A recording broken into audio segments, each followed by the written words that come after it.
Aba Minisitule y'amazzi n'obutonde bw'ensi wansi wa Water for Production ku ttabi ly'e Mbale batandise okussa mu nkola ekiragiro kya Pulezidenti Dr. Museveni eky'okuzimba ebifo 50 eby'okufukirira ebirime ku mutendera omutonotono okwetooloola eggwanga lyonna omwaka gwa 2021 we gunaatuukira.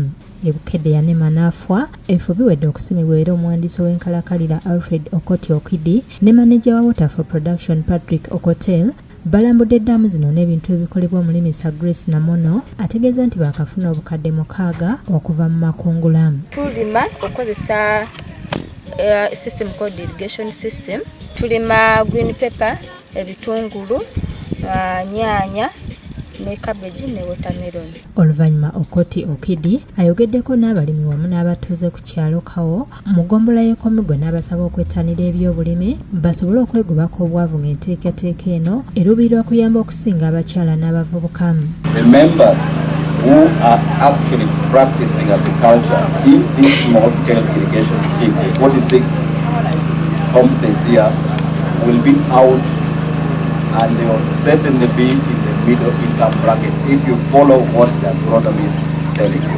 Oluvannyuma abakozi ba Minisitule abagivujjirira obuyambi n'abakungu ba disitulikiti beetabye mu lukungaana olumanyiddwa nga Joint Technical Review olumaze ennaku 3 e Mbale nga luguddwawo Minisita omubeezi ow'amazzi Ronald Kibule ng'ono alaze okweraliikirira olw'obuzibu mu kufuna ettaka ly'okussaako pulojekiti z'amazzi ekizingamya emirimu.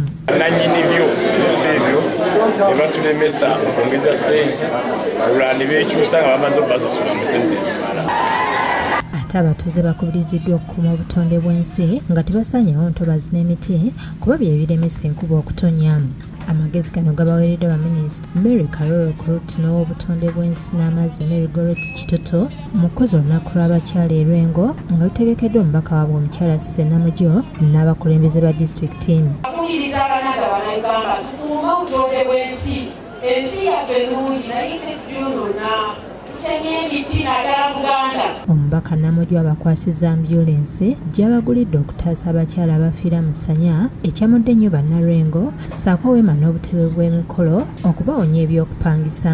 Ninyanga ngenda Dubai mulaba ngenda e China ngenda kupikayo ambyulensi endala ate njira ku luguudo lulwendagwe.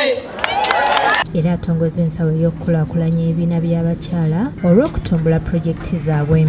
Minisita Okrota agitaddemu obukadde 2 n'atuusa n'obukadde 10 obuweereddwayo Haji Hassan Basajja balaba gattako n'obukadde 10 obulala obuweereddwayo Minisita Sam Kahamba Kuteesa. Basajja balaba naye amukadde miliyoni 10.